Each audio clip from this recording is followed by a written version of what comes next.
Okey, bahagian yang ketiga at-tanakud. Okey, kita tengok pada hukum tanakud pada qadiyah syartiyah muttasilah. Okey, qadiyah syartiyah muttasilah. Okey, ni qadiyah syartiyah pula nah.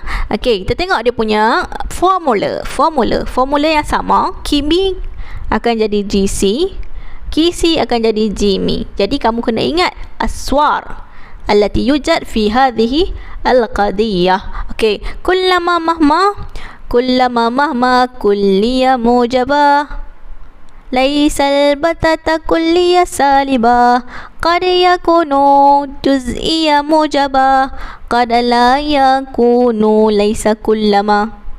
Okey, tu lagu untuk kamu ingat qadiyah syartiyah punya aswar.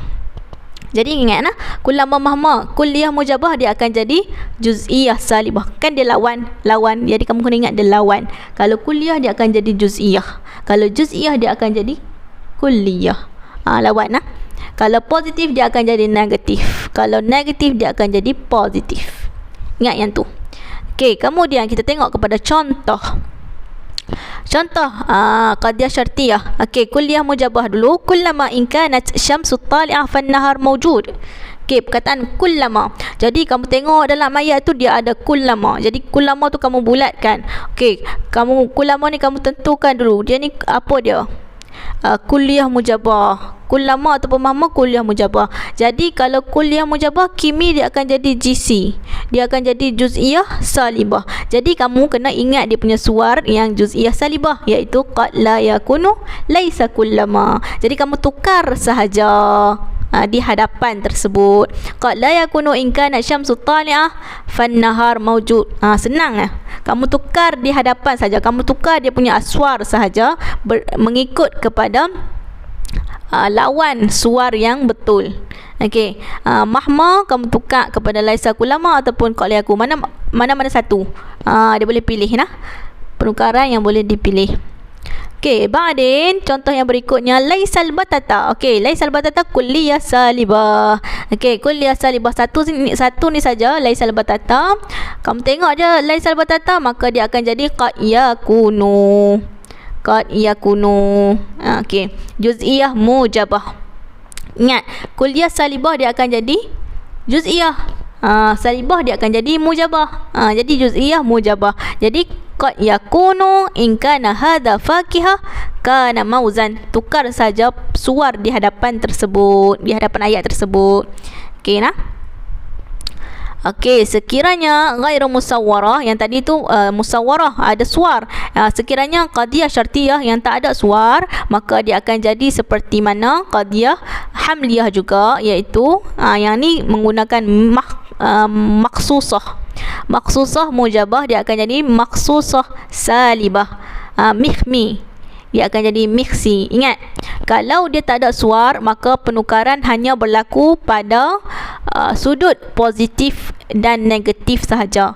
Sekiranya dia positif, maka dia akan jadi negatif. Sekiranya dia negatif, akan jadi positif. Ingat tu. Muhmalah mujabah dia akan jadi yang ni dia ada dua. Kadang-kadang dia akan jadi kulliyah salibah. Muhmalah salibah dia akan jadi kulliyah mujabah. Ni formula. Kita tengok kepada contoh. Okey, contoh. In ja'a Muhammad al-yawm akramahu. Okey, sekiranya Muhammad datang hari ini, aku akan hormati dia. Okey, maksusah nah. Kenapa maksusah? Kerana ada penggunaan al-yawm. Khusus, hari yang khusus. Okey, jadi tambah saja perkataan la. In ja'a Muhammad al-yawm la akramahu. Okey, aku tidak akan hormatinya. Okey, in ji'tanil an akramatik.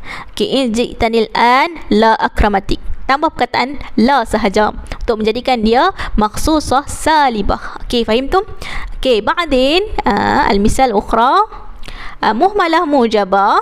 Okey, muhmalah pula in ji'tani akramatik. Okey, muhmalah mujabah dia boleh jadi laisal batata kulliyah salibah in ji'tani akramatik. Laisal batata in ji'tani akramatik. Laisal batata in ji'tani akramatik.